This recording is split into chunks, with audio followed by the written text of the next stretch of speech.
mohon maaf, kalau ngomong perang, Indonesia sulit dikalahkan. Kenapa?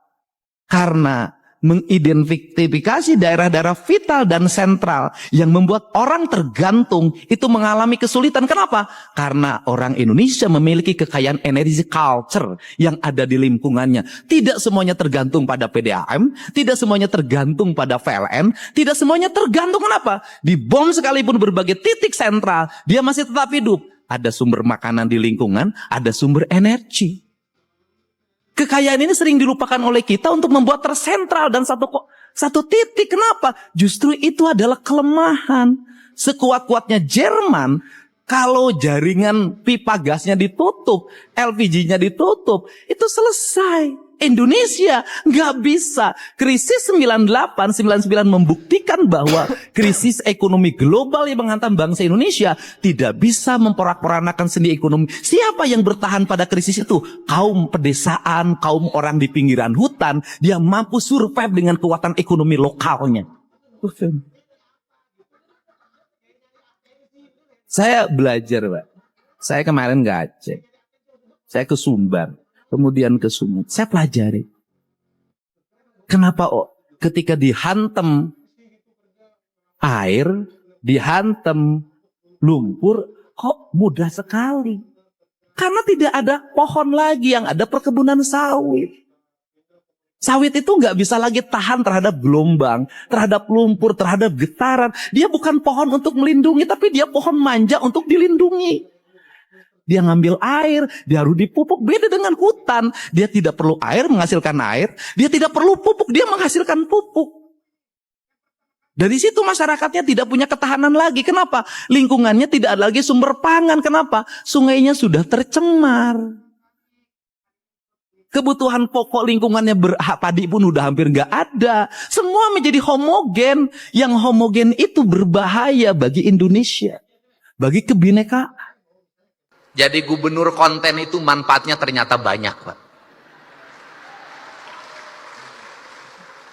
Saya tiap hari tuh bacain TikTok.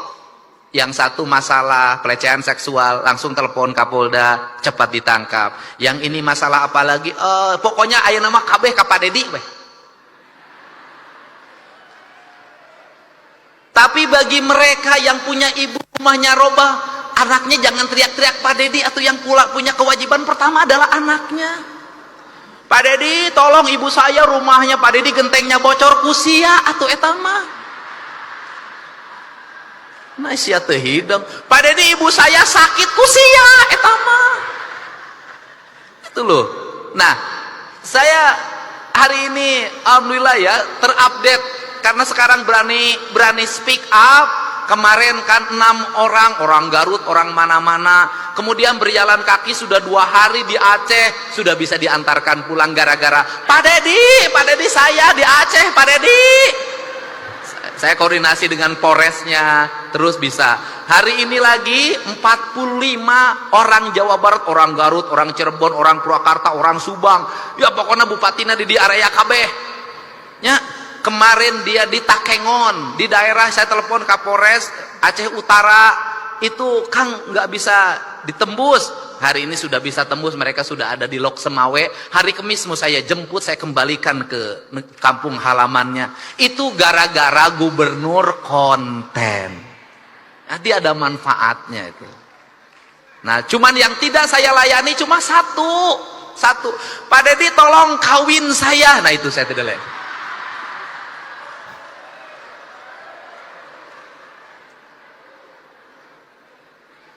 Kenapa saya sudah ngomong untuk urusan itu? Gus, omongan saya apa? Janji politik pasti saya tepati, tapi janji menikahi belum tentu saya turuti.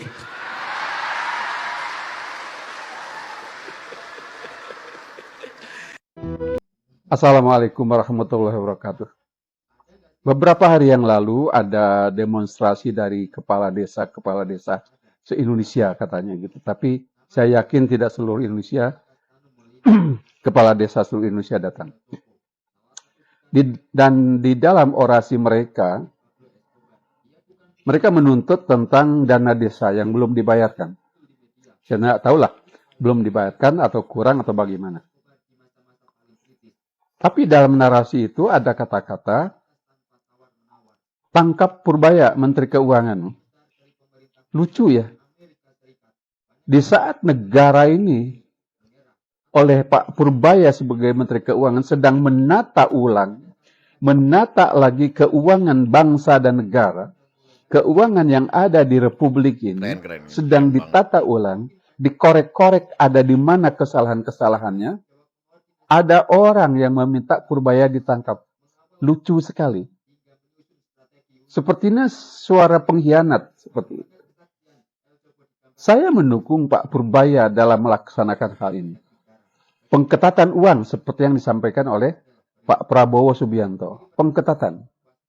Efisiensi. Walaupun BGN atau makan MBG itu tidak efisien. Tapi setidak-tidaknya diimbangi oleh Purbaya sebagai Menteri Keuangan. Dia mengetatkan uang. Bukan untuk siapa-siapa, bukan untuk negara, bukan untuk Prabowo, tapi untuk bangsa dan negara ini. Kenapa saya melihatnya seperti ini? Dengan Pak Purbaya mengetatkan uang, memonitor uang, setiap rupiah uang dimonitor oleh dia. Sampai dia tahu ada 223 triliun uang Pemda yang mandek di bank. Tahu. Terus ada yang 886 triliun yang uang itu mandek di seluruh bank-bank Indonesia. Bank-bank yang ada di Indonesia.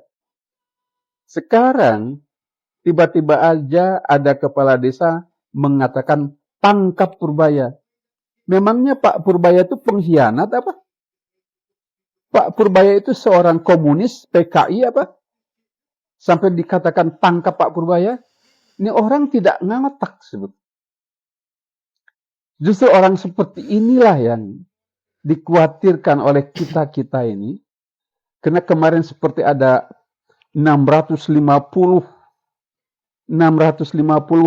kepala desa sudah ditangkap karena menyelewengkan dana desa. Dan saya mendukung Pak Purbaya menyetop dana desa ini. Stop sekalian. Karena di tempat saya pun, dana desa itu tidak terasa apa-apanya. Nggak tahu kemana, nggak tahu gimana, jadi apapun tidak tahu kita. Salam akal sehat. Assalamualaikum. Tagline warga jaga warga itu keluar karena pejabat kita tolol. Dan ini salah satu ketololan mereka. Orang yang cuma datang sekali seolah-olah paling bekerja di Aceh. Padahal negara udah hadir dari awal. Orang per orang cuma nyumbang 10 miliar. Negara udah triliun-triliunan ke Aceh itu. Di situ dia nyebut soal donasi 10 miliar. Jadi udah ketebak kalau yang dia nyinyirin adalah Ferry Irwandi. Anak setan. Ferry Irwandi turun ke lapangan buat ngebantu saudara-saudara kita di Sumatera karena empati. Dia nggak dibayar sama negara. Itu kesadaran dia sebagai sesama anak bangsa. Nah, lu udah ngapain aja selain duduk di gedung DPR, bacot nggak karuan, terus ngeremehin kerja keras warga sipil untuk bantu saudara-saudaranya di Sumatera. Tai, apa lu? Coba lihat ini. Ini perusahaan kayu yang ada di Riau. Ya. Coba lihat ini pelatnya nih, plat. Plat. Ini plat apa nih? Coba lihat. Turun dulu, Mas. Mas, maaf Mas, dari perusahaan mana? Dari perusahaan BRL, Pak. BRL itu apa?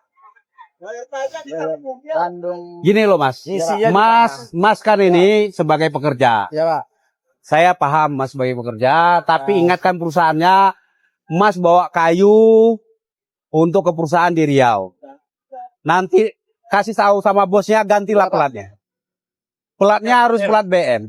Bilang Mas kalau tidak mau nanti Pak Gubernur akan menindak. Ya, Pak. Nah, Pak Mas sebagai pekerja silakan. Naik, jalan. Terima kasih, Pak. Nah, ini lihat nih. Tonasenya ini saya tidak tahu. Ini sumbunya ada 1, 2, 3. Iya. 3 ini sama 4 berarti sekitar 32 ton.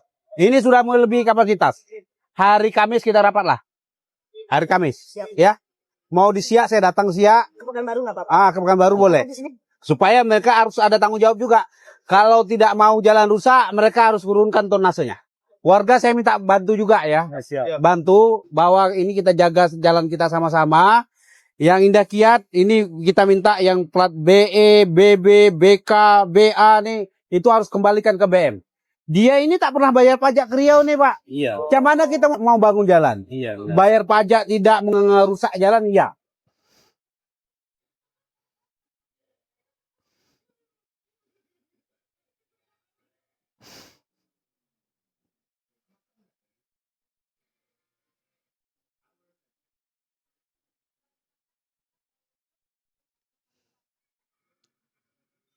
Inilah bukti kalau jabatan itu didapatkan karena prestasi, bukan karena giveaway politik. Aku mau membahas tentang Menteri Keuangan kita yang belum 2 bulan menjabat, Menteri Keuangan Pak Purbaya. Siapa sih dia? Teman-teman, secara pendidikan, Bapak ini memang datang dari Teknik Elektro ITB, yang itu salah satu yang paling susah untuk dimasukin. Selain itu, dia juga melanjutkan pendidikannya di Purdue untuk master dan PhD-nya, jadi memang sangat berpendidikan. Secara karir pun, Bapak ini pernah jadi Direktur Utama PT Dana Reksa, dan sebelum menjadi Menteri Keuangan, dia pernah menjabat sebagai Ketua Dewan Komisioner dari LPS dari tahun 2020 sampai 2025. Karirnya cemerlang, pendidikannya mantap, dan bukan didapatkan dari hasil giveaway politik. Yuk kita lihat, prestasinya kurang dari 2 bulan bekerja.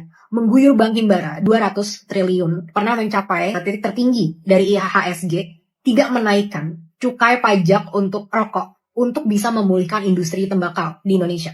Membawa ahli dari luar Kementerian Keuangan untuk memperbaiki Ortex. Menarik anggaran belanja yang nggak keserap, biar ini bisa diimplementasikan, dipakai, dan ekonomi mulai bergerak.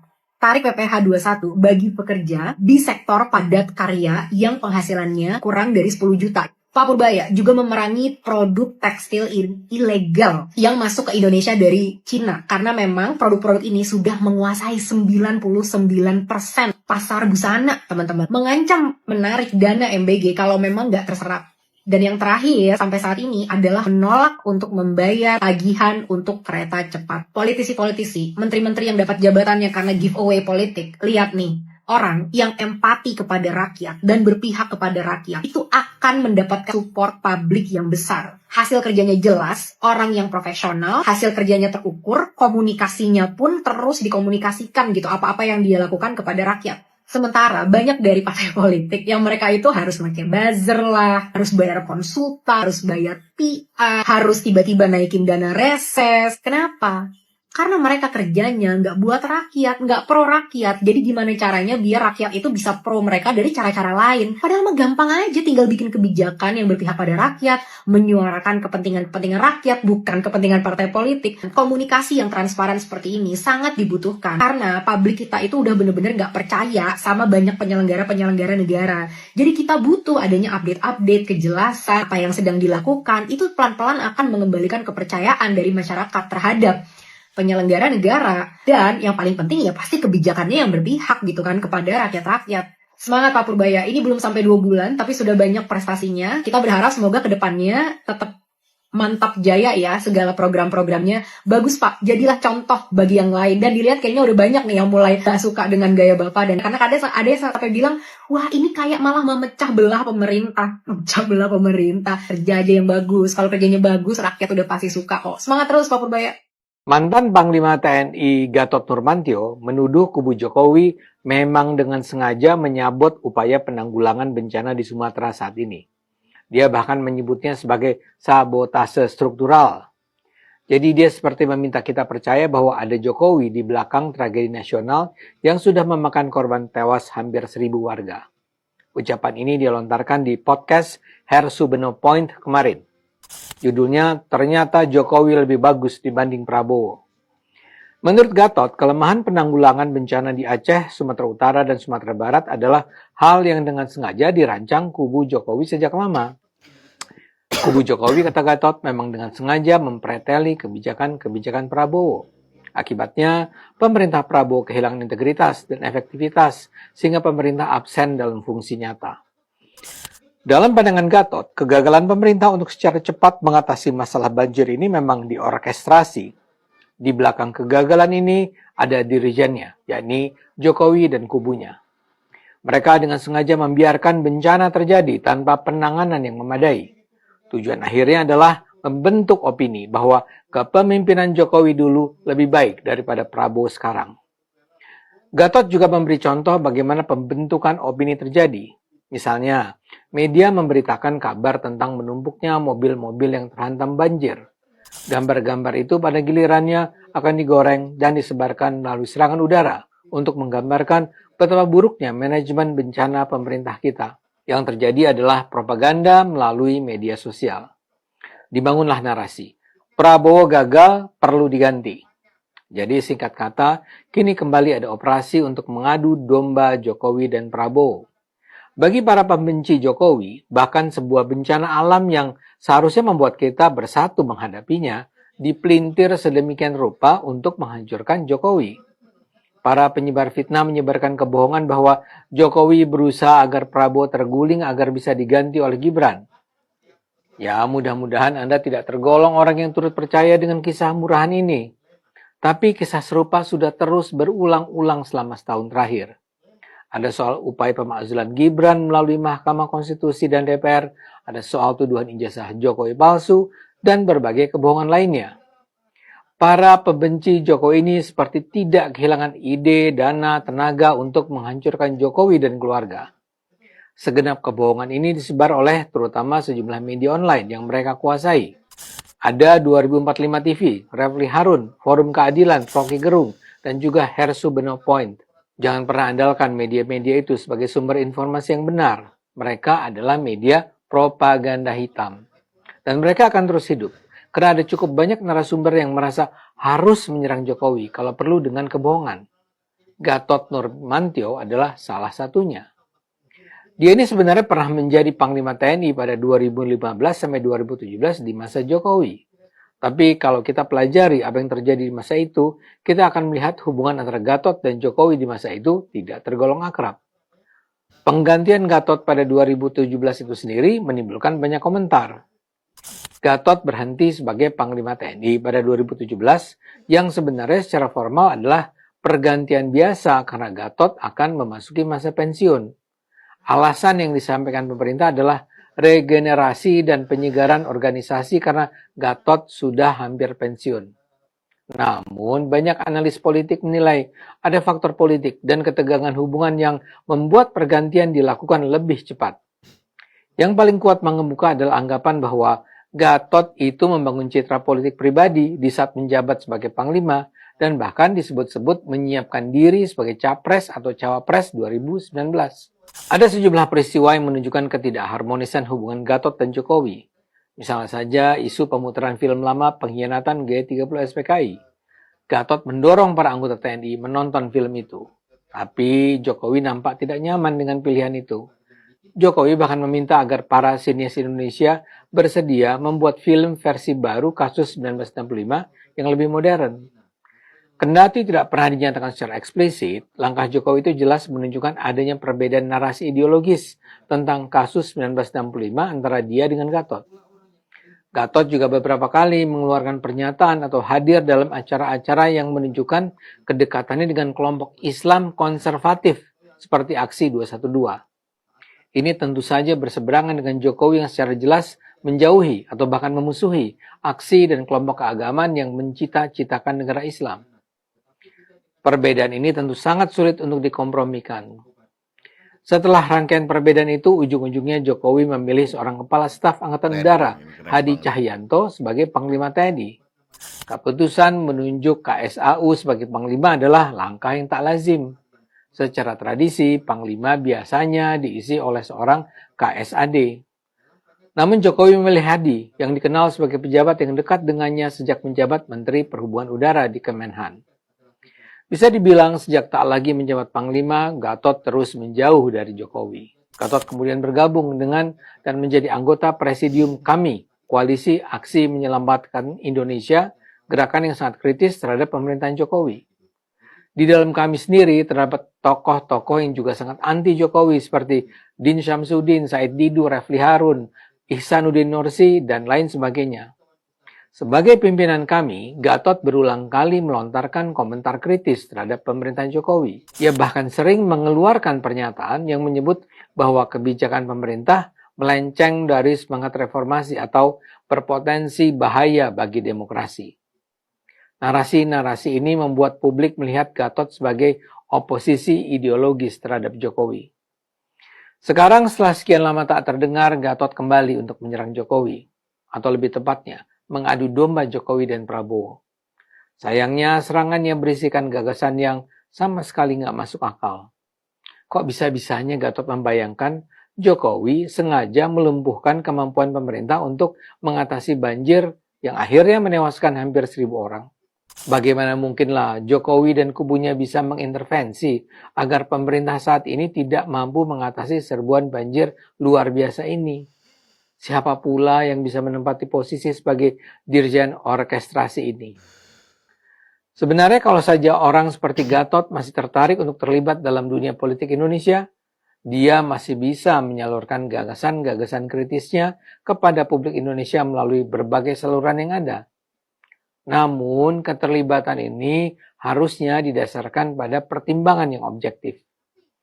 Sayangnya, Gatot ini menjadi seperti Roy Suryo atau Dr. Tifa atau Amin Rais atau yang lainnya yang terkesan pokoknya harus menghancurkan Jokowi dengan cara apapun.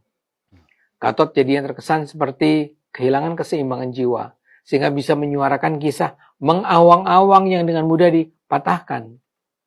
Sedihnya masih saja ada publik yang juga tak mampu menggunakan akal sehat untuk mencerna kebohongan ini. Terus terang saya berharap masih ada orang-orang yang mau bersikap kritis dan objektif untuk terlibat dalam pembentukan diskursus politik Indonesia. Rakyat Indonesia masih membutuhkan pemikiran yang jernih, yang kritis, yang jujur. Mudah-mudahan Gatot Nurmantio menyadari kesalahannya. Ayo gunakan akal sehat, karena hanya kalau kita gunakan akal sehat, Indonesia akan selamat. Titik terendah ya pemerintahan Indonesia itu saat mereka merasa tersaingi oleh rakyatnya sendiri. Contohnya ya kayak makhluk yang satu ini. Cuma 10 miliar aja kok heboh katanya ya. Pada hari Senin, tanggal 8 Desember 2025, pada saat sedang diselenggarakannya rapat di DPR, yang katanya wakil rakyat bernama Edi Patwijaya dari fraksi Gerindra ini bikin ruang rapat panas nih, karena pernyataannya yang satu ini. Sehingga nggak kalah viral dibandingkan dengan teman-teman yang sekarang ini sok paling-paling di Aceh, di Sumatera, dan lain-lain itu. Sehingga publik itu tahu kinerja pemerintah itu sudah ada dan memang sudah hebat. Orang per orang cuma nyumbang 10 miliar, negara udah triliun-triliunan kan. Beliau ini, Edi Pat, mengeluhkan ya bantuan pemerintah yang mencapai triliunan rupiah itu untuk korban banjir bandang dan juga longsor di Sumut, Sumbar, dan juga Aceh kalah viral dibandingkan donasi swasta. Bahkan ya secara nggak langsung dia ini nyindir ya influencer yang diduga Ferry Irwandi yang berhasil mengumpulkan dana 10 miliar dalam waktu 24 jam. Sedangkan negara sudah nyumbang sampai triliunan rupiah. Pertanyaannya, kalau udah nyumbang sebesar itu, hasilnya mana? Toh uang yang diklaim sebagai bantuan dari pemerintah juga itu kan sumbernya dari mana? Dari rakyat juga kan. Bisa-bisanya rakyatnya sendiri yang mau bantu dianggap saingan. Pertanyaannya nih ya sekarang, apakah bantuan pemerintah itu memang harus lebih besar dari rakyat? Atau justru seharusnya bersyukur nih kalau rakyat ini masih mau bantu gotong royong di saat negara terlihat lambat. Kalau udah kayak gini, sepertinya satu Ferry Irwandi lebih berguna nih daripada 1.000 anggota DPR. Kami perwakilan Kepala Desa Perempuan dari Kabupaten Magelang menghimbau kalau hari ini tidak direalisasi kita jangan kepung terus. Masuk! Hancurkan! Masuk! Hancurkan! Очень рада, ловит, качим, крутим, любовь, тачки, но со вкусом канделаки, самые умные козелаки.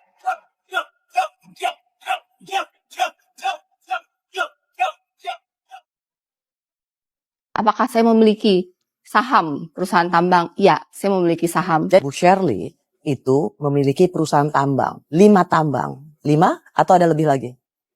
Anda menjadi orang nomor 1 atau Maluku Utara 01. Ya. Dan Anda memiliki tambang yang bisa bilang mendominasi di satu daerah. Logikanya begini, saya memiliki semua. Saya memiliki sense atas pertanyaan. Why should I bother become governor when I can? Maksudnya saya mundur. Poinnya adalah Bu Shirley itu memiliki perusahaan tambang. Ya. 5 tambang. Untuk 5 atau ada lebih lagi? 5 untuk nikel. Untuk satu daerah Maluku Utara. Dan Bu Shirley adalah kepala daerah di Maluku Utara. Bagaimana seorang pembuat kebijakan bisa juga menjadi konglomerat industri tambang di satu daerah? Bagaimana seorang Gubernur Shirley bisa menjawab tudingan bahwa Anda bukan sedang menjalankan oligarki? Pertama, apa yang saya miliki itu jauh sebelum saya bahkan mencalonkan diri untuk menjadi gubernur. Tahunnya itu mulai dari 2018, 2020, bahkan ketika saya memiliki, ini kan aset keluarga ya. Semua Dari suami? Dari suami. Semua sudah ada, bahkan jauh sebelum kita memutuskan atau almarhum memutuskan untuk maju sebagai gubernur. Dan yang kedua adalah saya sudah mengecek secara undang-undang dan berkonsultasi dengan para ahli hukum bahwa tidak ada undang-undang yang melarang pejabat publik untuk memiliki usaha, izin. Apalagi yang sudah didapat jauh sebelum menjabat. Jadi saya merasa sebagai warga negara Indonesia saya tidak melanggar undang-undang yang ada saat ini. Undang-undang menyebutkan bahwa pejabat publik tidak boleh menjadi bagian dari pengurus perusahaan. Ya, tidak boleh menjadi pengurus. Oleh karena itu sebelum saya dilantik, saya sudah melepaskan kepengurusan saya yang aktif di semua PT yang saya miliki. Saat ini ya saya adalah pemegang saham pasif. Jadi saya tidak terlibat dalam rapat direksi, pengambilan keputusan, bahkan seluruh operasionalnya sudah kita serahkan kepada profesional. Tapi kan ini perusahaannya gubernur. Anda menjadi orang nomor 1 atau Maluku Utara 01. Ya. Dan Anda memiliki tambang yang bisa bilang mendominasi di satu daerah. Ya. Bagaimana Anda bisa menjelaskan bahwa Anda tidak terlibat dalam konflik kepentingan? Pertama, secara gubernur kita tidak memiliki kewenangan langsung. Tetapi benar, jika ada pelanggaran kerusakan lingkungan adalah menjadi tanggung jawab saya sebagai gubernur untuk mengirimkan surat kepada kementerian. Dan jika itu terjadi di perusahaan yang saya juga pemegang sahamnya, saya akan melakukannya secara berlaku sama untuk semua. Mau perusahaan saya, perusahaan orang lain, siapapun yang melanggar kerusakan lingkungan, saya akan bersurat kepada kementerian untuk mengirim inspektorat untuk mengeceknya. Saya akan transparan dalam hal yang bisa ditransparansikan. Saat ini saya sedang membentuk Satgas karena baru ada terjadi rotasi dalam Kepala Dinas Lingkungan Hidup, SDM, dan Kehutanan. Untuk memulai yang baru, saya mengganti komposisi kepala dinas yang ada. Bukan berarti bahwa yang lama itu salah. Hanya untuk mengaudit yang lama, kita butuh tim yang baru. Dan saya baru melakukan rotasi itu kalau nggak salah 2 minggu yang lalu. Kita sekarang sedang membentuk Satgas. Kita sedang mendata berapa banyak IUP yang ada di Maluku Utara. Dokumen apa aja yang punya, yang tidak punya, dampak lingkungan, catatan dari masyarakat. Akan kita publikasikan semua secara transparan. Kita biarkan publik melihat data, kita berbicara harus berdasarkan data. Tidak bisa katanya, diduga, semuanya harus berdasarkan data. Ya, masyarakat adalah rakyat, pemilik tambang adanya juga rakyat, semuanya harus didudukan di komposisi yang benar. Selama ada data, selama ada dampak, semuanya akan saya tindak lanjuti sebagai sesuai dengan aturan berlaku. Mungkin klise lah ya, orang mungkin tidak akan percaya, tapi logikanya begini, saya memiliki semua, saya memiliki sense atas pertanyaan saya selanjutnya. I know. Like teorinya kayak, why should I bother become governor when I can sembunyi dan orang tidak tahu yang aku miliki. Ini kan saya menjadi pejabat publik. It means I have to declare everything. And semua yang mereka lihat sekarang itu bukan baru ada di LHKPN. LHKPN-nya itu sudah ada lama. Data-data saham ini sudah ada lama. Saya menyadari dengan penuh ketika saya menjadi gubernur, hal ini akan diangkat. Saya tahu konsekuensi itu. Tapi saya tetap melangkah. Saya transparan, I declare everything. Kalau emang saya niatnya jelek, I won't declare everything. Dan ketika saya sudah tahu, karena saya sudah declare everything years before, harusnya saya mundur. Tapi saya tuh sekarang ada di spotlight. Everyone can judge me. Everyone bisa buka yang saya miliki. Dan apapun yang saya bicarakan, mereka akan tidak percaya. Jadi ya hanya waktu dan output saya yang bisa membuktikan. Bismillahirrahmanirrahim, lagi viral abang gue lagi-lagi dia ngomong apa yang dia omongin. Gue mau bikin video ini buat klarifikasi aja ya. Itu tuh bukan gue ya, gue manusia sendiri. Even though kita itu abang-abang gue dan DNA kita nih ada sama dan kita satu bokap satu nyokap, tapi itu bukan abang gue. Gue nggak setuju apa yang dia katakan, apa yang dia sampaikan. Gue sangat-sangat tidak setuju. Gue cinta semua bola semua ras semuanya itu abang gue ya. Jadi stop, jangan mikir itu gue nggak setuju. Dan semoga buat abang gue udah lama nggak kontakan sama abang gue selek juga sama dia. Tapi semoga dia bisa tanggung jawab atas pernyataannya. Ya waktu ya ini juga berharap dia bisa berubah nih dari sini, karena udah waktunya dia berubah juga, udah umur 26. Duh, Bob, gue bingung. Udah, gue nggak tahu lagi. Gue cuma bikin video ini yang terbaik buat semuanya. Berubah Mas ya, udah please dong berubah. Stop jadi kelihatan gimana keren. Berubah ya, ini tulus nih gue nggak bakal chat lu, nggak bakal call lu, tapi gue cuma bilang berubah aja ya. Masa begini-gini dia lari di Medan lah, karaoke lah. Ada poti-poti yang cengeng seperti itu ya, balik kanan aja. Buat apa ya, seperti itulah memimpin rakyat itu tidak fokus ya, tidak dapat tanggung jawab. Masa begini-gini dia lari di Medan lah, karaoke lah. Ada yang karaoke mana? Itulah lebih kurang. Kalau kita bergantung pada manusia, kita kecewa.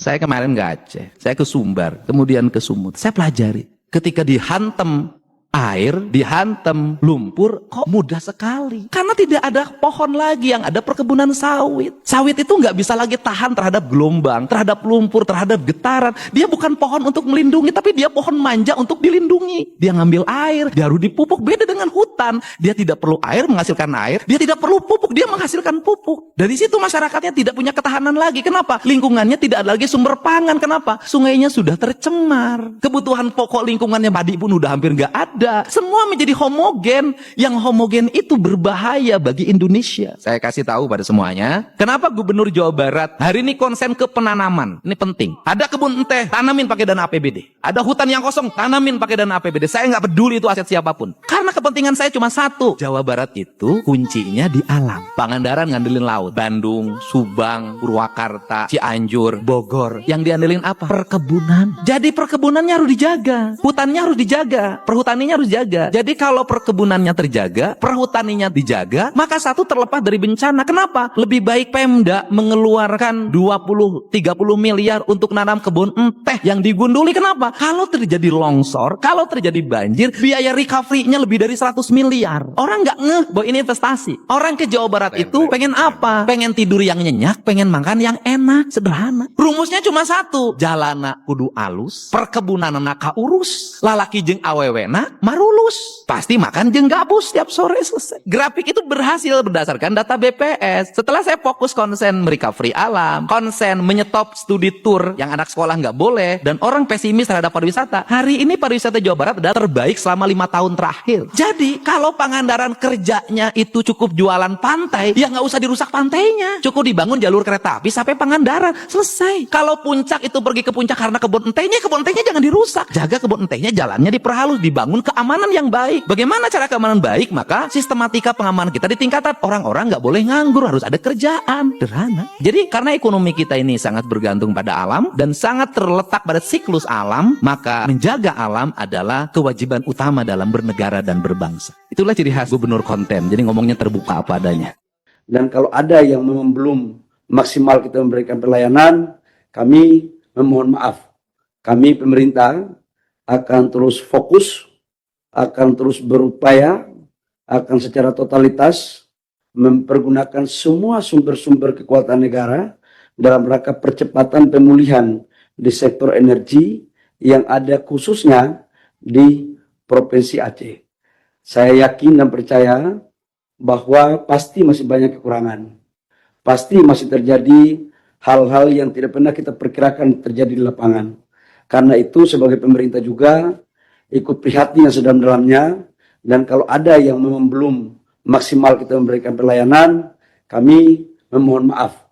Semoga apa yang dilakukan oleh teman-teman tim ini bisa menjadi bagian penting dalam rangka percepatan untuk proses pemulihan kepada saudara-saudara kita yang ada di Aceh. Setelah adanya bencana banjir bandang dan juga tanah longsor, maka ada kerusakan yang sangat masif di sistem kelistrikan Aceh.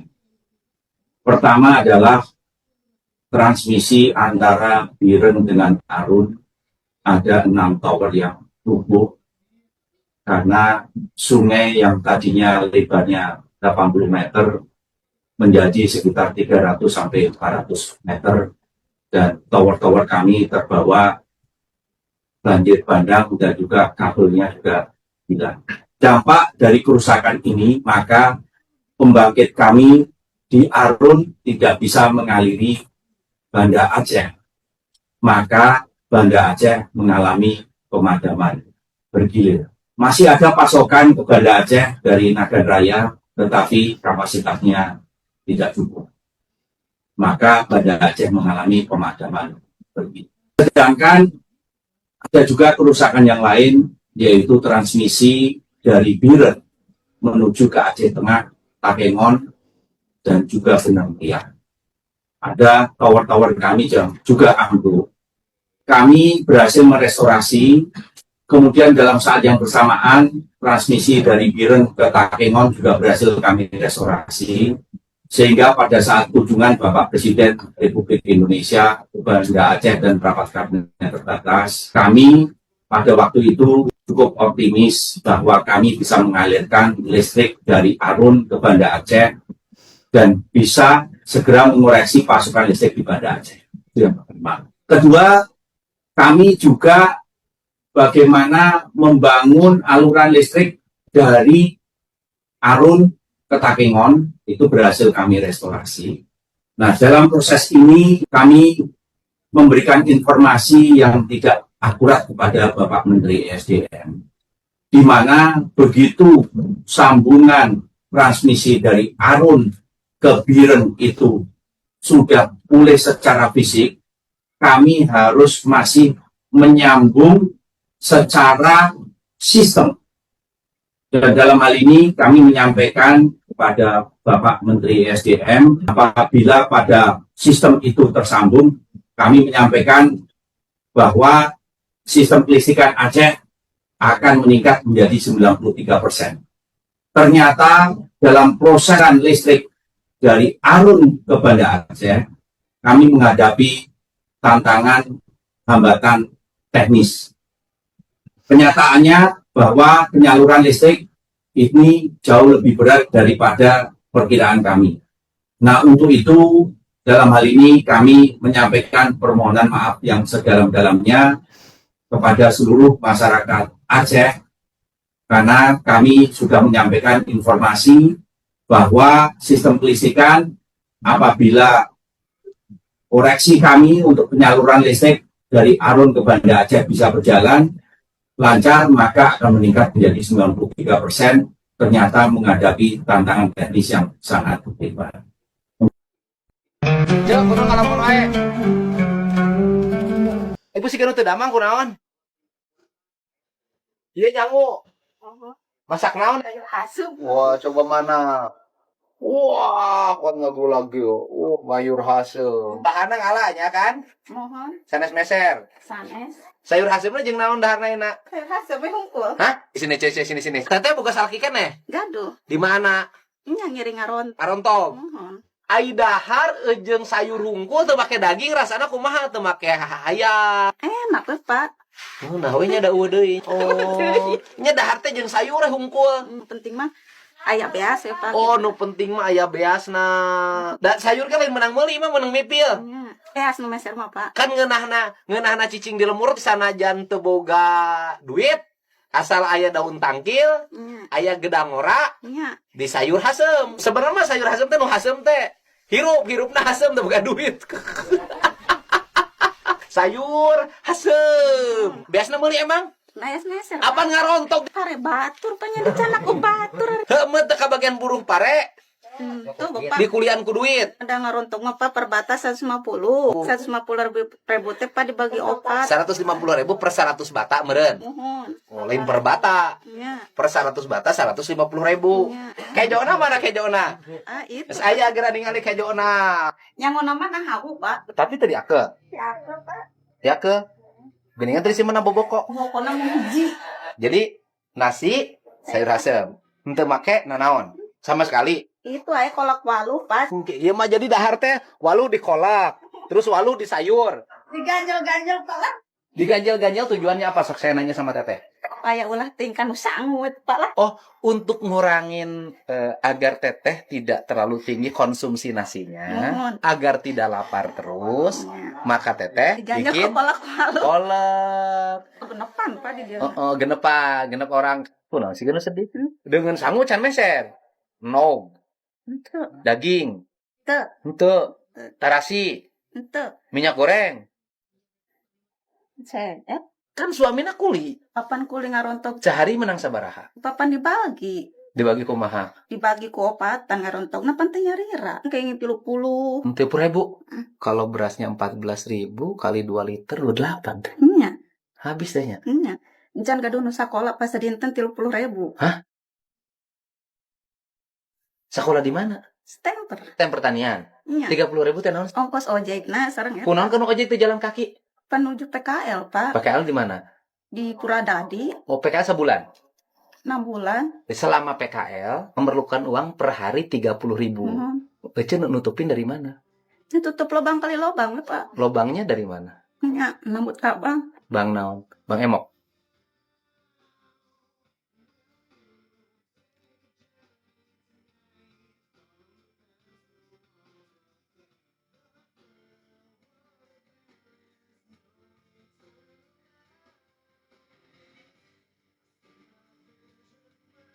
Berapa teteh hutang ke Bang Emok untuk anak PKL?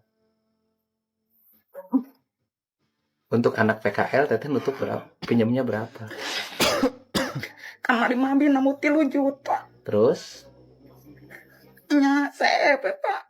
Terus cicilannya? Cicilan nanti 2 minggu sekali 160. Kabayar? Kebayar Pak. Cuman teteh repot. PKL-nya seberapa bulan? Genep. Enak tuh sebar jalan seberapa bulan? Nembe sabulan ke 2 bulan ayeuna. Berarti 4 bulan deui. 4 bulan kali efektifna 20 hari sebulan. Genep 100.000 dikali 4 bulan. Butuh 2.400.000 deui. Kalau bekal harian yang 30.000 sehari selesai mah nggak berat. Mohon Pak. Hanya mikirkeun dahar mah bisa lah tinu ngarontong. Ayeuna mah Pak tadi sakolakeun mah. Ya kudu sakola. Untuk bekal anak ibu jangan diambil kecuali untuk bekal sekolah. Kecuali untuk bekal sekolah. Ongkos. Atur nuhun Pak. Sing panjang umur sing barokah Bapak milik rezekina. Iya kanggo belanja teteh. Beli tarasi, beli cengek, beli telur, segala beli minyak goreng itu belanja ya. Untuk bekal anak teteh sekolah, ini untuk beli telur, beli minyak goreng, beli terasi. Sing barokah milik rezeki Sama Bapak. tadi. Ya.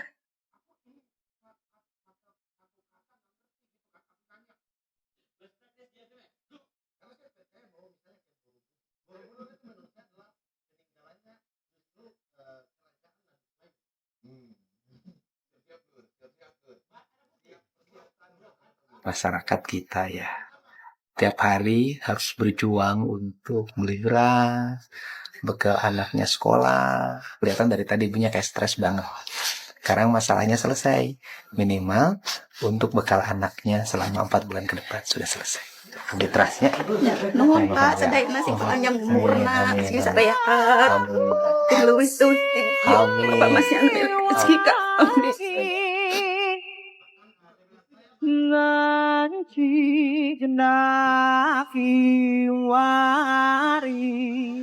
Akses yang harus dibuka oleh negara hari ini adalah pertama bagaimana rakyat mendapat akses pendidikan. Infrastruktur sekolah, SD, SMP, SMA, dan SMK adalah keharusan negara. Yang kedua, mendekatkan siswa pada akses pendidikan. Kenapa? Biaya ongkos mahal. Sekolah gratis nggak ada masalah, tapi ongkosnya 30.000. Ketiga adalah menekan biaya pendidikan. Biaya pendidikan itu yang mahal, bukan SPP-nya. Biaya pendidikan itu yang mahal adalah biaya jajannya, biaya modenya, outing class, dan studi tour. Itu yang paling mahal, itu studi saya. Gerakan yang berikutnya adalah bagaimana uang yang 10.000 jajan itu menjadi 5.000 untuk jajan, 5.000 investasi. Anak-anak harus nabung. Semiskin-miskinnya anak Jawa Barat hari ini jajannya masih 5-10.000 saya taruhan. Pemulung anak-anaknya masih 5-10.000. Jadi kalau hari ini ada orang kurang gizi, itu bukan faktor tidak punya uang. Tetapi faktornya adalah tradisi jajan lebih tinggi daripada tradisi memasak di rumah. Mereka lebih senang membeli jajanan yang di sekolah di sekitarnya 5.000 perak dibanding beli telur. Padahal 5.000 itu kalau pagi-pagi direbus dapat telur 2 biji. Jadi tradisi memasak kaum ibu di rumah itu sesungguhnya piranti jalan untuk membangun kesejahteraan rakyat. Tradisi. Anak orang kaya susah makannya. Harus cari dokter gizi, dicekok dulu. Anak orang miskin pengen makan terus. Itu hawanya beda. Jadi hawa orang kaya itu kenyang terus. Hawa orang miskin lapar terus. Sehingga negara kan harus nyelesain problem kemiskinan. Negara harus membangun pertumbuhan. Saya selalu mengatakan, kalau ingin membangun kemakmuran rakyat itu, jangan dulu ngomong peningkatan pendapatan rakyat. Jangan. Yang harus dilakukan negara itu adalah ngomong bagaimana rakyat keluar duitnya sedikit. Karena saya punya pengalaman sebagai orang desa, ibu saya anaknya 9, kok saya bisa sekolah sih sampai sarjana 9-9-nya? Kok makannya cukup? Kenapa? Karena ibu-ibu kita dulu berhasil memanage rumah tangga dengan sedikit pengeluaran. Yang penting punya beras sama garam, itu udah tenang hidupnya. Sekarang nggak bisa, nggak punya kuota, nggak tenang. Ini problem, apa sih yang terjadi pada masyarakat Indonesia hari ini, pada masyarakat Jawa Barat? Yang terjadi adalah kajenting tekor asal sohor. Problemnya apa? Kelas menengah bawah ini ingin bergaya seperti tetangganya yang agak atas. Apa yang terjadi? Pinjem. Untuk itu makanya tidak boleh para pejabat memperlihatkan, memposting sesuatu yang tidak terjangkau oleh rakyatnya. Gak boleh. Misalnya cerita, ini saya lagi belanja di Singapura. Gak boleh. Karena pejabat, walaupun duit sendiri. Oh ini saya lagi makan keluarga di rumah makan ini. Itu menimbulkan obsesi. Membuat mereka ingin seperti apa yang dalam video itu. Akhirnya hari ini banyak orang kelas menengah bawah tidak masak di rumah, makannya di rumah makan. Bagi kami, penghinaan Bapak Presiden Prabowo Subianto dihadirkan dalam pemusnahan barang bukti yang di Mabes. Diduga ternyata ada 20 kg sabu disembunyikan. Judul ini udah bagus, ada operasi politik yang bermain di balik isu ijazah palsu. Dan saya terlibat langsung dengan para aktor-aktor itu secara dekat dan punya banyak bukti. Bahkan masih malu-malu mau disebut namanya. Kalau maksud Pak Jokowi itu Pak SBY sama Mega. Kalau diletakkan pada kerangka perdebatan soal kearsipan. Jadi apakah Mega terlibat, apakah SBY terlibat dalam konteks kearsipan negara, mereka terlibat. Apa yang membuat sejauh mana keterlibatan itu punya kebutuhan untuk menggoreng? Ya juga jauh menggoreng. Ibu Mega kan banyak menyindir. Pak SBY juga banyak bermain politik lempar batu sembunyi tangan. Di satu sisi anak buahnya komporin bongkar ijazah palsu, tapi di sisi lain Gibran dengan Pak SBY itu mesra. Dalam rangka meloloskan AHY masuk kabinet. Jadi memang ini anomali. Tapi kalau bicara soal Jokowi mengatakan ada aktor besar terlibat, tidak usah Jokowi lah. Jokowi baru saja itu. Kalau saya mengatakan orang yang bertanggung jawab terhadap kegaduhan ijazah palsu itu dalam konteks mantan presiden. Karena pada saat Presiden Jokowi mencalonkan itu SBY. Dalam konteks keterwakilan partai politik, itu Ibu Megawati. Kalau kawan-kawan ini bisa ketemu Ibu Megawati, minta arsip, jasa fotokopi, lalu disinkronkan dengan milik Pak Jokowi, ini semua selesai. Tapi Ibu Megawati menutup pintu. Padahal yang menggunakan ijazah Pak Jokowi itu Ibu Megawati. Kenapa dia menutup pintu? Karena dia ingin menggoreng satu dendam politik berkelanjutan, yang sama dengan kasus Senturi. Dulu kasus Senturi begitu juga kan. Ibu Megawati pada saat itu oposisi, itu menggoreng di ruang publik. Minta untuk dituntaskan. Sampai ke DPR. Kasus itu kemudian di DPR, lalu dibawa ke pengadilan. Tapi dalam kasus ijazah palsu, Ibu Megawati dan PDIP itu mengambil arsip di tangan mereka secara misteri, dan kemudian mengirim Eros Jarot kawan-kawan PDIP untuk menyipas di lapangan.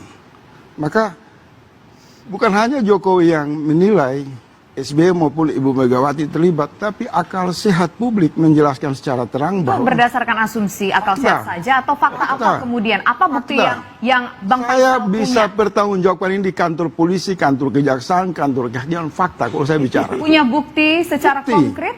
Coba lihat kalimatnya dalam konteks kearsipan negara. Ijazah itu adalah arsip PDIP, arsip KPU, arsip pemerintah. Siapa pemangkunya pada saat itu? Ketua umumnya Megawati. Kenapa kegaduhan ini berlanjut? Ibu Megawati tidak membantu Roy Surya untuk membuka ini loh, ada arsip loh, fotokopi. Kenapa tidak dibuka fraksi PDIP di DPR dalam rangka untuk membuat satu penyelidikan berdasarkan pendekatan politik formal? Lambannya, tersumbatnya, dan sindiran-sindiran Ibu Megawati, saya mengatakan Ibu Mega aktor terbesar dalam memompa kemarahan publik terhadap ijazah palsu atau asli. Nah, saya menggulir ini konsisten sejak ijazah ini disuarakan di ruang publik.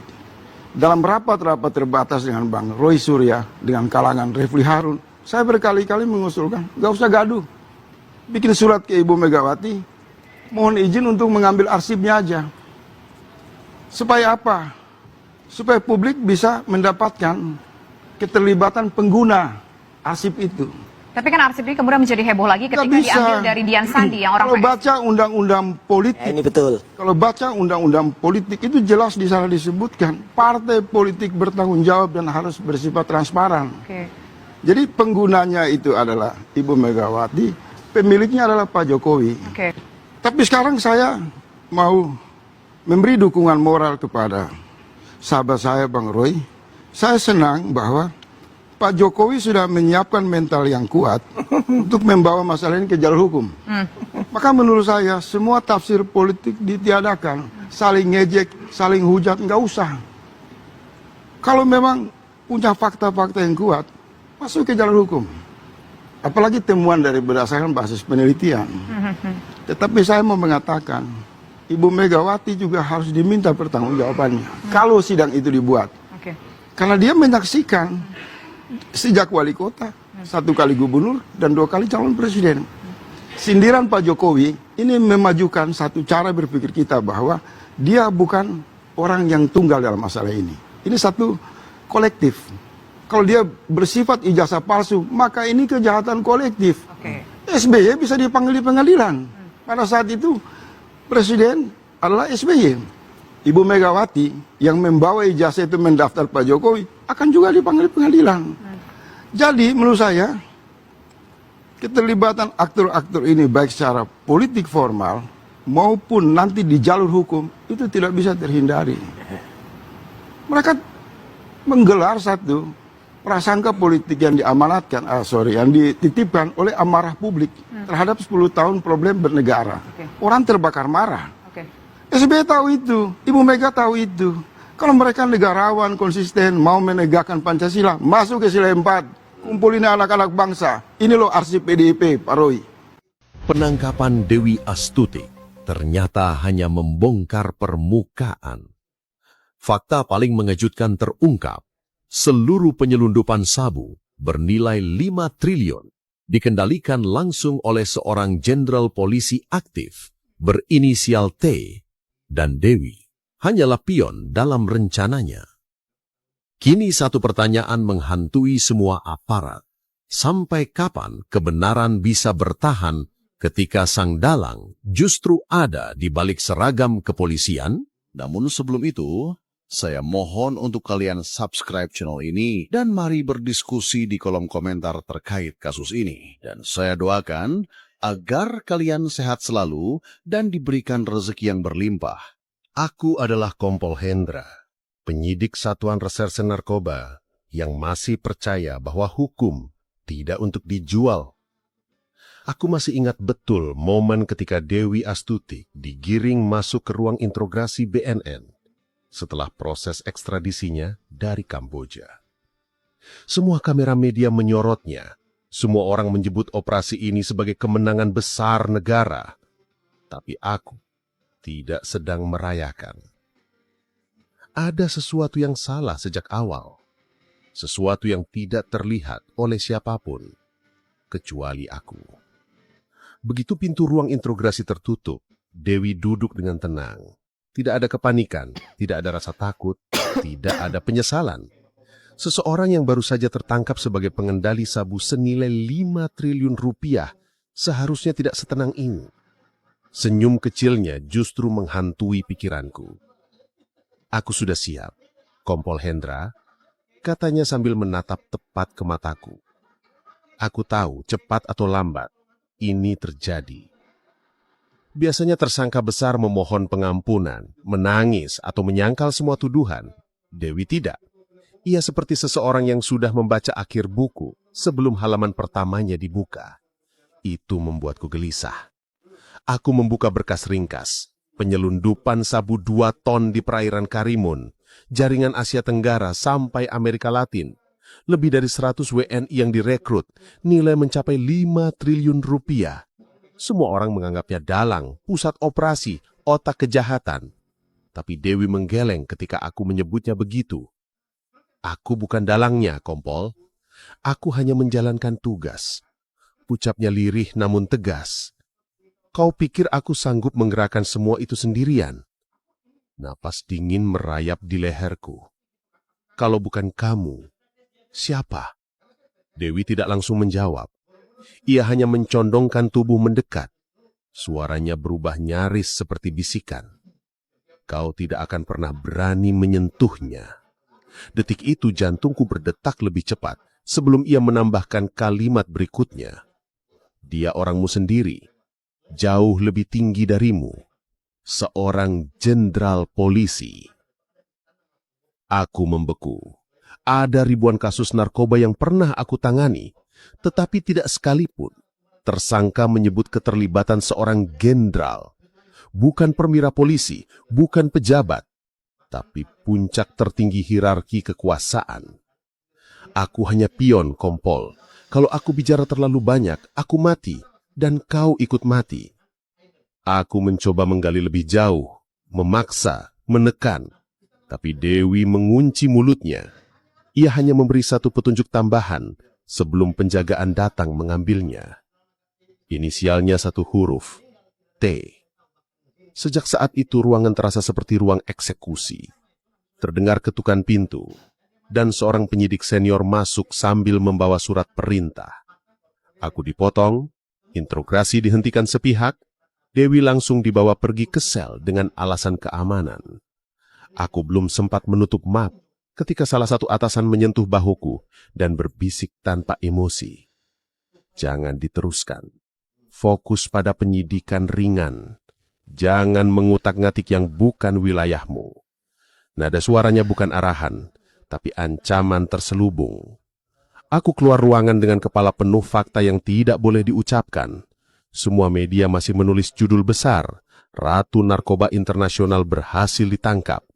Semua polisi lain saling menepuk punggung, seolah perang melawan narkoba sudah selesai.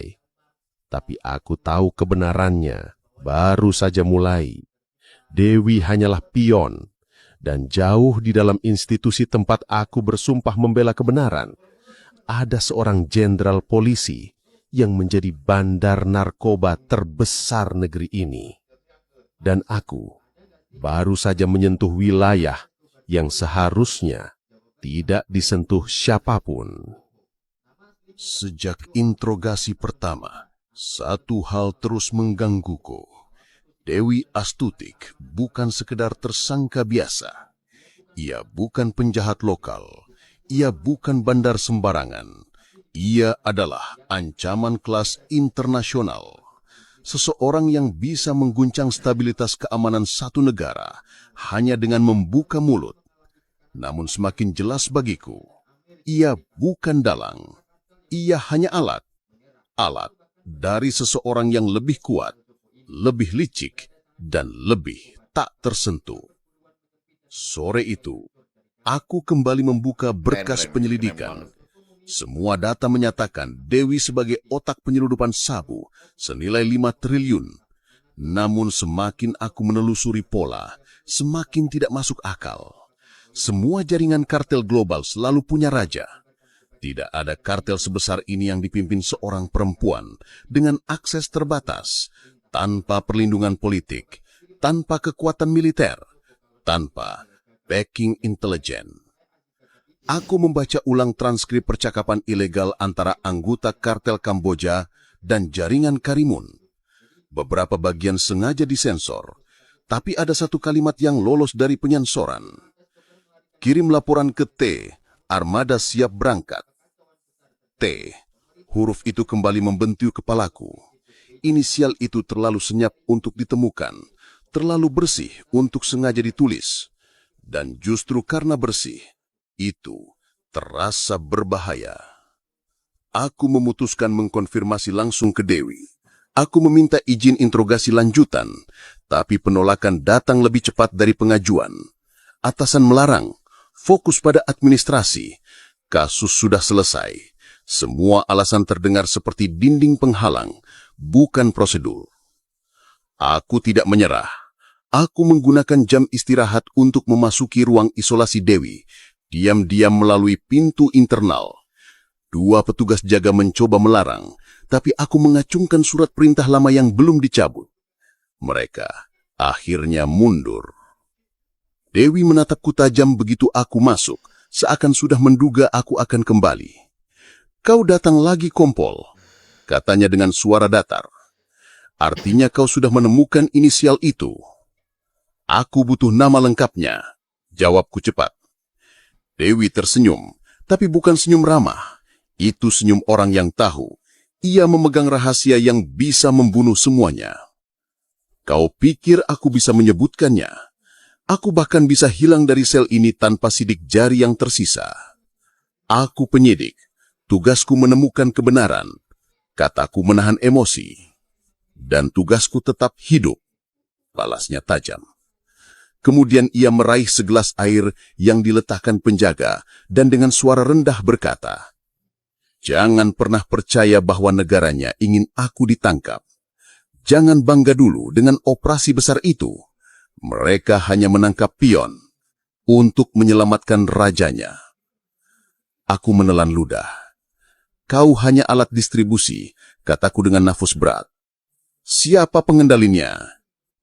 "Itu bukan bandar narkoba biasa, Kompol.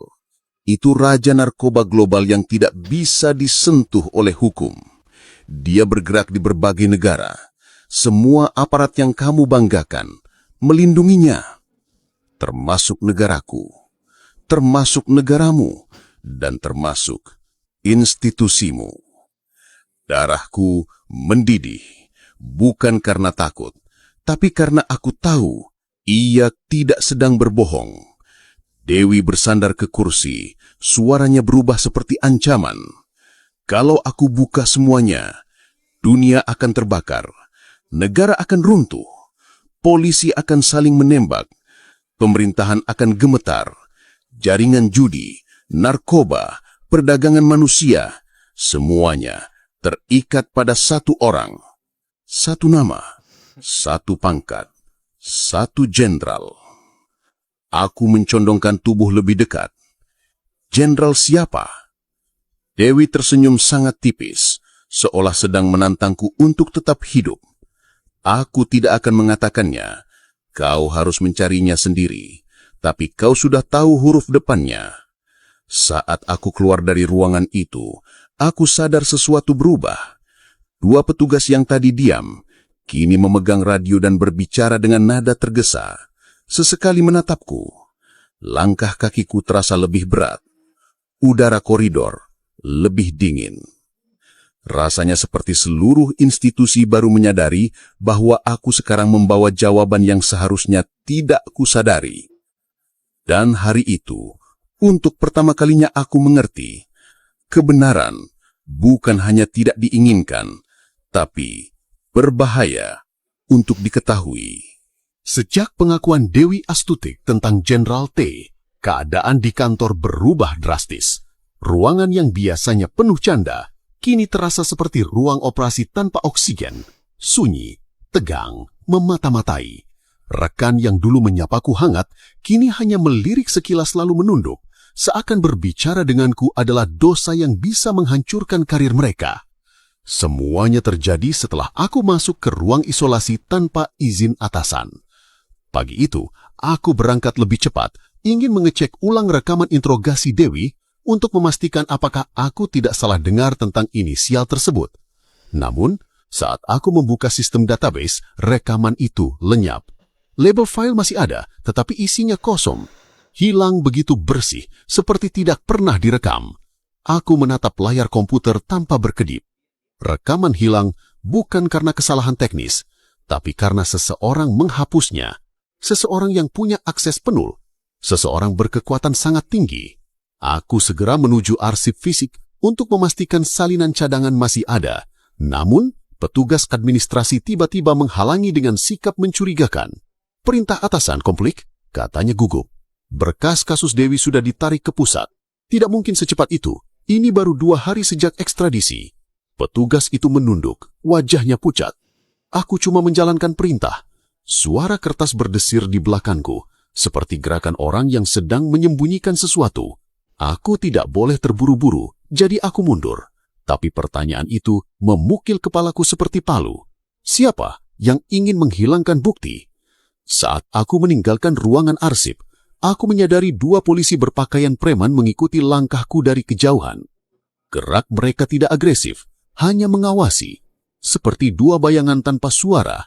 Aku menuju area tahanan untuk melihat Dewi, tetapi lagi-lagi aku dihadang. Tidak ada akses lagi untuk interogasi, ujar penjaga dengan nada datar. Atasan melarang. Aku penyidik utama kasus ini. Jawabku menahan emosi. Sekarang tidak lagi. Ada restrukturisasi internal. Aku merasakan bulu kuduk berdiri. Semua ini bukan kebetulan. Seseorang sedang menutup mulut Dewi dan mulutku. Tiba-tiba, suara langkah sepatu berat terdengar dari arah koridor. Seorang penyidik senior mendekat dengan wajah tanpa ekspresi, membawa selembar kertas. Kompol Hendra, kau dipanggil ke lantai 4 untuk evaluasi. Lantai 4, semua orang tahu arti panggilan itu. Bukan evaluasi. Barang siapa masuk ruangan itu hanya punya 2 kemungkinan. Menerima tawaran kotor atau dikubur dalam karir, bahkan nyawa. Aku mempercepat langkah menuju lift, tapi sebelum pintu tertutup, aku melihat dari kaca ruangan tahanan, Dewi berdiri di balik jeruji, menatap lurus ke arahku. Tidak takut, tidak cemas, hanya tatapan yang mengatakan, "Aku sudah memperingatkanmu, kau dalam bahaya sekarang." Lift bergerak naik perlahan, dan pikiranku kacau. Dewi Astutik bukan narapidana biasa, bukan seorang kriminal lokal yang bisa dipatahkan sekali interogasi. Ia adalah kunci, sekaligus bom waktu. Ia bisa mengguncangkan dunia jika berbicara, namun ia juga bisa hilang begitu saja jika pengendali di belakangnya merasa ia mengancam. Satu hal semakin jelas, kartel ini bukan hanya disokong aparat, kartel ini dipimpin aparat, dan siapapun yang mendekati kebenaran akan menjadi sasaran. Pintu lift berbunyi pelan. Aku melangkah keluar menuju ruang evaluasi lantai 4 sambil menyiapkan diri menghadapi sesuatu yang tidak pernah diajarkan di Akademi Kepolisian. Bukan tentang melawan bandar narkoba di luar, melainkan melawan bandar narkoba di dalam institusi sendiri. Aku tidak pernah menyangka bahwa setelah bertahun-tahun mengejar buronan terbesar negeri ini, semua yang terbongkar justru membuatku ingin muntah. Aku berdiri mematung di ruang interogasi gelap itu, menatap Dewi Astutik yang duduk dengan borgol titanium. Wajahnya masih menegang menahan luka, tapi matanya tajam, seperti seseorang yang sudah lelah bersembunyi. "Aku hanya alat," katanya pelan, "meruntuhkan seluruh struktur keyakinanku dalam hitungan detik." Aku menahan napas. Kata-katanya seperti pisau. Selama ini kami mengira dialah dalang, ratu narkoba, monster di balik kehancuran banyak keluarga. Tapi nyatanya, tidak. Dia hanyalah distributor premium, orang lapangan, untuk seseorang yang lebih besar, jauh lebih berkuasa. "Apa maksudmu alat?" tanyaku. Suaraku bergetar meski ku tahan mati-matian. Dewi tersenyum miring. Kau pikir aku bisa menguasai jaringan internasional sendirian? Punya akses ke pelabuhan, bea cukai, intel, penyamaran diplomatik, jaringan kapal luar negeri, dan perlindungan aparat. Ia memiringkan kepalanya. Bukan aku. Bosku bisa. Untuk pertama kalinya, aku merasakan tulang punggungku seperti retak. Seluruh investigasi, puluhan operasi rahasia, pengorbanan tim, nyawa anggota yang hilang, semuanya seolah hanya menyentuh permukaan. Aku memaksa fokus. Siapa bosmu? Dewi terdiam, namun bukan karena takut. Seolah ia menimbang apakah dunia sudah siap menerima kebenaran. Ia kemudian menghela nafas panjang. Dia orang yang kalian hormati, ucapnya.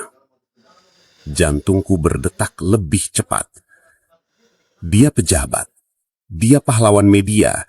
Dia penyelamat bangsa. Dia menunduk dan melengos sinis. Dan dia orang yang membuat kalian mengejar aku. Ruangan terasa membeku.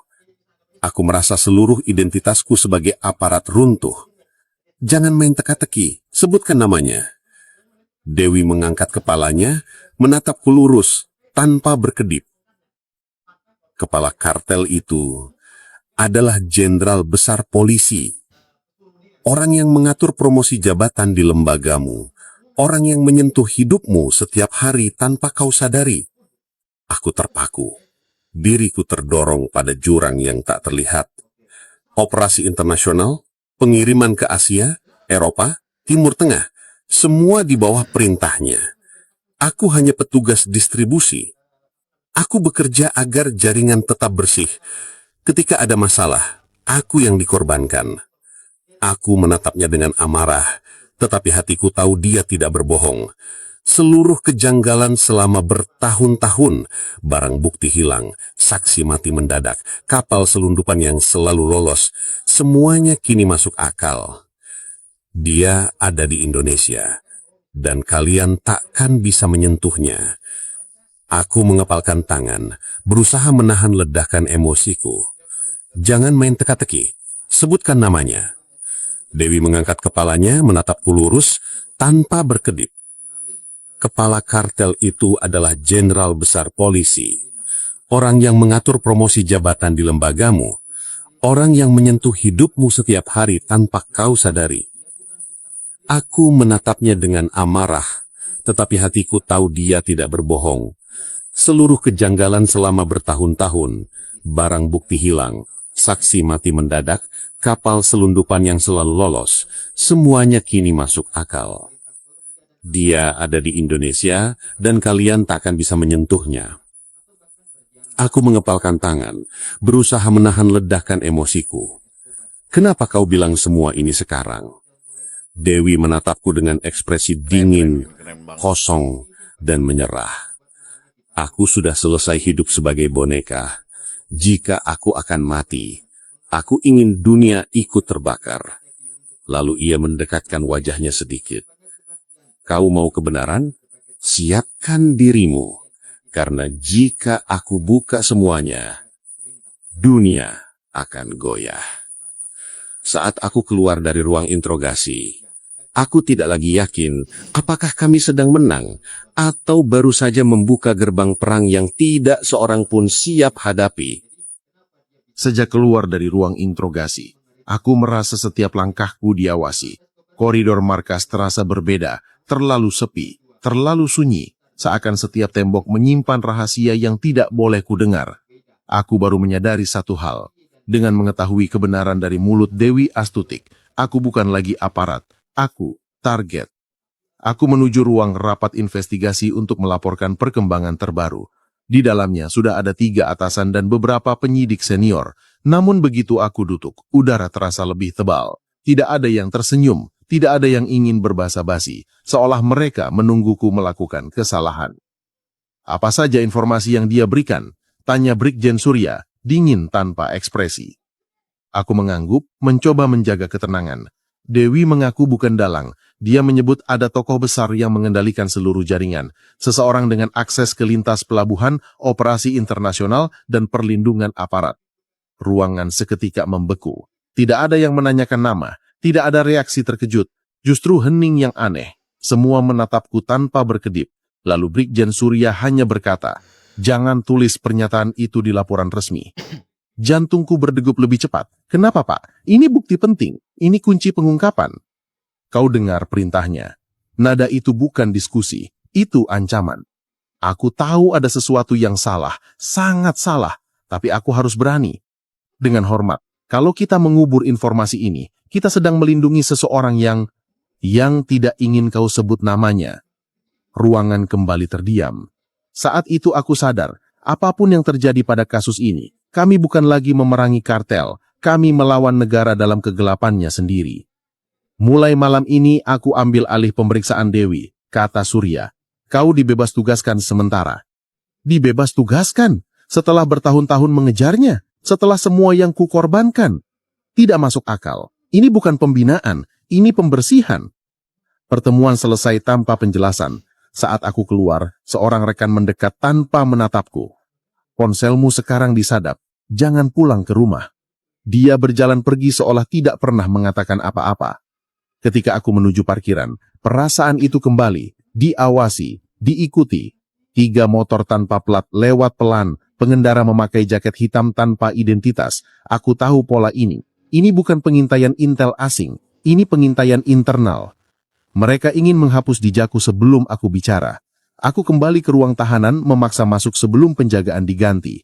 Saat melihat Dewi di balik kaca, dia tersenyum seolah tahu apa yang baru saja terjadi. "Lihat," katanya, dengan nada mengejek. "Kebenaran bukan untuk orang sepertimu." Aku menahan emosi. Kalau benar dia jenderal besar, sebutkan namanya. Dewi memajukan wajahnya. "Kau kira aku tidak mau? Aku hanya akan menyebut namanya dengan syarat." "Apa syaratnya?" "Lepaskan aku dari sini." Aku melangkah mundur. Itu permintaan mustahil dan gila, tapi ia menatapku dengan serius, bukan sekedar mencoba memanipulasiku. Kalau aku mati di tangan jaringannya, kasus ini hilang selamanya. Kalau aku bebas, aku bisa bongkar semuanya. Aku bisa buat dunia menggeliat. Aku menatapnya, mencoba mencari kebohongan, tapi ekspresinya jujur, bukan untuk menyelamatkan dirinya, tapi untuk membalas dendam pada bosnya. "Aku bisa bantu jatuhkan dia," bisiknya, "tapi aku tidak bisa lakukan itu dari balik jeruji." Sebelum sempat menjawab, alarm keamanan berbunyi di lantai bawah. Seorang petugas berlari ke arahku sambil berbisik panik. Gedung ini sedang diserang, bukan dari luar, dari aparat sendiri. Saat itu aku sadar, perang sudah mulai, dan kami berdua, aku dan Dewi, terlanjur berada di pihak yang sama, mau atau tidak. Sirena meraung, namun bukan tanda bahaya dari luar. Ini adalah alarm evakuasi internal. Sesuatu yang hanya dipakai bila ancaman datang dari orang dalam. Semua petugas berlari panik, tapi pola gerak mereka tidak masuk akal. Tidak ada yang menuju pos pertahanan. Semuanya justru mundur menjauh dari sel isolasi. Seolah mereka diberi perintah untuk tidak ikut campur. Aku tidak punya banyak waktu. Kalau aparat benar-benar menyerang, target utamanya hanya satu. Menghilangkan Dewi sebelum dia buka mulut. Aku menatap pintu sel. 2 penjaga berdiri kaku, ekspresi pucat. Mereka jelas mendapat instruksi yang membuat mereka tidak berani bergerak. Tiba-tiba, dentuman keras terdengar dari lantai atas. Lampu berkedip. Seseorang sedang memotong sistem listrik. Aku sudah bilang, kalau aku tetap di sini, aku mati malam ini. Aku ingin menyangkal, tapi semuanya terlalu nyata. Aku menarik nafas. Kalau aku melepaskanmu, kau harus bantu aku menjatuhkan dia. Janji? Dewi mengangguk tanpa ragu, dan aku tidak tahu apakah itu jujur atau hanya strategi bertahan hidup. Tapi saat ini, aku tidak punya pilihan lain selain percaya pada monster untuk menghadapi monster yang lebih besar. Aku men-scan sidik jari di panel kunci. Sistem menolak. Aku mencoba override manual, tapi butuh kode otorisasi 2 orang. Aku melirik 2 penjaga yang ketakutan. "Masukkan kode kalian, sekarang," kataku tegas. Mereka ragu. Aku tidak bicara lagi. Aku menarik pistolku dan melemparkan kartu identitas resmi ke arah mereka. Aku bukan mengkhianati negara. Aku menyelamatkan negara dari tangan orang yang memakai seragam yang sama dengan kita. Mungkin itu kalimat yang tepat, atau mungkin mereka takut mati lebih dulu. Yang jelas, satu penjaga memasukkan kode, disusul penjaga kedua. Pintu sel terbuka. Dewi keluar dengan tatapan tajam. Aura predator yang selama ini disembunyikannya muncul sepenuhnya. Bahkan tanpa senjata, ia tampak lebih berbahaya daripada pasukan bersenjata. Dentuman kedua terjadi. Asap merayap masuk ke koridor. Dari pengeras suara internal terdengar pengumuman. Semua unit, eksfiltrasi target. Prioritas 1, musnahkan subjek Dewi Astutik. Bukan amankan, bukan pindahkan, tapi musnahkan. Dewi menetapku. Sekarang kau tahu siapa dia. Jenderal itu tidak ingin aku bicara, dan dia menggerakkan seluruh lembaga hanya untuk membungkam aku. Aku menuntunnya ke lorong darurat. Aku tahu jalur yang tidak semua petugas hafal. Jalur yang kupelajari justru untuk mengantisipasi nerapida kabur, bukan sebaliknya. Saat kami naik ke tangga, terdengar suara tembakan dari bawah. Pasukan khusus bersenjata lengkap masuk gedung. Ini bukan protokol penjara, ini eksekusi. Dewi mendekat. Kau tidak harus melindungiku. Kalau kau pergi sekarang, mereka akan anggap kau tidak tahu apa-apa. Aku menatapnya dengan ketegangan. Kalau aku biarkan mereka membunuhmu, semua bukti tentang jenderal itu hilang. Korban berikutnya akan lebih banyak, dan tidak ada yang menghentikannya. Untuk pertama kalinya, wajah Dewi tidak arogan, hanya diam. Mungkin dia sadar aku sedang mempertaruhkan karir, hidup, dan semua yang aku miliki. Saat sampai di lantai atap, pintu besi tertutup, dikunci otomatis. Di ujung atap, helikopter sedang terbang mendekat. Laser penembak diarahkan ke kami. Tak ada waktu. Kau bisa pergi. Aku akan jadi umpan, bisik Dewi. Aku menariknya keras. Kita keluar bersama, atau mati bersama. Aku berlari menuju panel manual, memaksa pintu terbuka dengan batang besi. Peluru mulai menghantam beton di sekitar kami. Angin helikopter mengamuk. Dewi menunduk, sempat terselip ketakutan. Bukan terhadap polisi, tapi pada jenderal yang mengendalikan mereka. Pintu akhirnya terbuka. Kami masuk dan membantingnya kembali mengunci dari dalam. Lorong gelap, nafas terengah, tanda bahwa kami berhasil kabur untuk saat ini. Tapi sebelum melanjutkan langkah, Dewi berkata pelan, kalau kau ingin menang, kau harus siap menjadi buruan seperti aku. Dan aku tidak bisa menyangkal. Pilihan itu sudah dibuat sejak aku membuka pintu sel. Lorong gelap yang kami masuki adalah jalur servis lama. Tidak tercantum di peta digital markas. Hanya sedikit orang yang tahu jalur ini. Dan aku termasuk salah satunya. Suara rotator helikopter dan langkah pasukan masih terdengar samar di atas. Tetapi untuk saat ini, kami punya jeda kecil untuk bernapas. Dewi berjalan di depanku. Tangan terikat borgol karena aku belum sempat melepasnya. Namun bahkan dalam kondisi terpasung, sikapnya tetap memancarkan dominasi. Bukan seperti narapidana, tetapi seperti seseorang yang terbiasa memberi perintah kepada banyak orang. Kau tahu mereka tidak akan berhenti, bukan? Katanya tanpa menoleh. Aku tahu, jawabku pendek. Kau tidak punya jalan kembali. Kau sudah memilih jadi musuh mereka. Aku tertawa kecil, getir. Aku tidak memilih jadi musuh. Mereka yang memilih menjadikanku musuh. Kami menuruni tangga darurat hingga tiba di ruang arsip bawah tanah. Dari sini, hanya ada satu jalan keluar. Pintu belakang yang tertutup beton dari luar. Kecuki satu celah ventilasi industri. Cukup untuk satu orang merangkak. Atau dua orang jika memaksa. Aku memotong borgol Dewi dengan alat hidrolik kecil dari rak keamanan. Jangan berpikir aku melakukan ini karena ingin membebaskanmu. Aku ingin kau hidup cukup lama sampai aku dapat nama jenderal itu. Dia menatapku lekat-lekat. Dan setelah itu terserah. Aku tidak menjanjikan apapun. Dewi tersenyum tipis. Bukan senyum senang, tapi senyum orang yang menyadari bahwa kekuatan sedang kembali ke genggamannya. Kami merangkak melalui ventilasi. Dingin logam menggores kulit. Udara di luar terasa jauh lebih lapang ketika akhirnya kami jatuh ke semak belakang gedung. Hujan turun deras, seolah kota ingin menghapus jejak kami. Tapi keheningan itu tidak berlangsung lama. Radio komunikasi di sakuku berbunyi, pesan darurat nasional. Semua unit, target buronan Dewi Astutik, telah melarikan diri dibantu seorang oknum penyidik. Status keduanya, bersenjata, sangat berbahaya, tembak di tempat.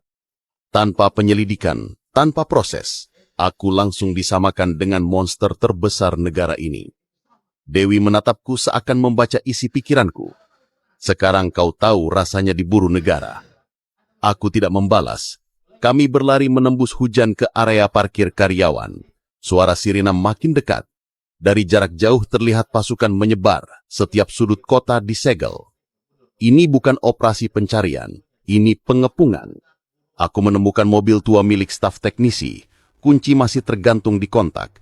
Keberuntungan terakhir yang mungkin kami punya. Mesin menyala dan kami melesat keluar sebelum gerbang otomatis menutup. Namun di jalan raya utama kota, layar digital billboard kota berubah. Wajib ditangkap. Foto Dewi Astutik dan foto milikku. Nama dan pangkatku terpampang jelas, disertai imbalan penangkapan. Wajahku kini adalah wajah pengkhianat negara. Aku meremas kemudi hingga buku jariku memutih. Jenderal itu tidak hanya ingin menutup kasus, dia ingin menghancurkan identitasku. Dewi diam sejenak sebelum menjawab pelan. Dia tidak menyerang reputasi. Dia memutus jaringan sosialmu. Teman, keluarga, rekan kerja, semuanya akan menjauh secara otomatis. Kau akan terisolasi. Itu metode favoritnya. Aku menoleh cepat. Kau bicara seolah kau mengenalnya secara pribadi. Ya, jawabnya tanpa ragu.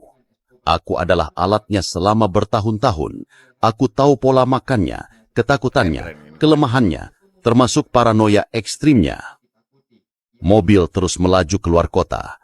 Lalu tiba-tiba Dewi berkata, kalau kau ingin bukti, kalau kau ingin dunia melihat kebenaran, kita harus ke tempat pertama jaringan ini dibangun. Aku menatapnya. Di mana? Dewi perlahan menyebut satu lokasi yang selama ini dianggap legenda urban dalam dunia penyelundupan. Pelabuhan rahasia yang tidak ada dalam peta rasmi, dikendalikan langsung oleh jenderal itu sendiri. Tempat di mana aliran narkoba global keluar masuk tanpa bisa dilacak. Aku mulai memahami, penangkapan Dewi bukan akhir. Itu baru pintu gerbang menuju perang yang jauh lebih besar.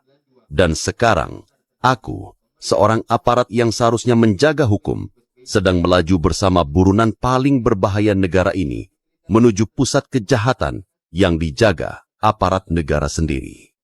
Tidak ada jalan kembali. Negara mencatatku sebagai pengkhianat, tapi di dalam diriku, untuk pertama kalinya, aku merasa sedang berada di pihak yang benar. Sore ini saya kedatangan tamu dari Malaysia, anggota parlemen Malaysia. Iya. Namanya yang cantik itu siapa? Yang Saifura atau semuanya kenal saya dengan Rara. Rara? Iya. Nama lengkapnya? Yang Saifura. Yang Saifura tuh, Hesha nyebut nak. Yang Saifura. Tadi sudah dikasih makan apa sama AA? Bakso sama sate. Masih ada lagi Satu, ambilin dong satu ya, lagi. sangat sedap. Makan satu lagi satenya. Bismillahirrahmanirrahim. Bismillahirrahmanirrahim. Ya kan? Ini sengaja hari ini bertemu ke Lembur Pakuan. Nanti saya juga akan berkunjung ke Malaysia. Ya, datang ke Malaysia. Nah, ini kayaknya saya susah deh melepas dia pulang ke Malaysia. Ini dia anggota parlemen di Malaysia ya, punya profesi sebagai politisi di Malaysia. Dari partai apa? Dari Partai Democratic Action Party, Parti DAP. Kalau di Malaysia itu DAP. Partai? DAP. DAP, Democratic Action Party. Action Party. Action Party. Ya. Ya. Itu namanya susah. Ya. Parti kami parti yang ada berbagai kaum. Tapi kayaknya nih cocok nggak ya kira-kira kalau dia terus tetap tinggal di Jawa Barat? Ya pulang loh. Sekarang boleh pulang. Sekarang boleh pulang dulu. Nanti saya kedatang ke Malaysia, saya boyong balik sini. Ayo. Bohong dan bohong besar kalau di daerah itu tidak ada, karena sampai daerah kepala desa dulu kepala desa tidak ada korupsi, sekarang udah kepala desa juga korupsi. Artinya perlu penguatan daerah juga. Dan itu sekarang selalu sedang kita upayakan. Dalam perjalanan membangun desa, tantangan sering kali muncul. Mulai dari kurangnya pemahaman hukum, pengelolaan dana desa yang kurang optimal, hingga penyimpangan administrasi dan keuangan. Untuk menjawab tantangan itu, Kejaksaan Republik Indonesia hadir dengan aplikasi Jaga Desa atau Jaksa Garda Desa, sebuah inovasi digital untuk mendukung transparansi, akuntabilitas, dan tata kelola pemerintahan desa yang bersih dari korupsi. Jaga Desa merupakan hasil kerjasama antara Kejaksaan Republik Indonesia dan Kementerian Desa, Pembangunan Daerah Tertinggal dan Transmigrasi dalam rangka mengawal penyaluran dan pemanfaatan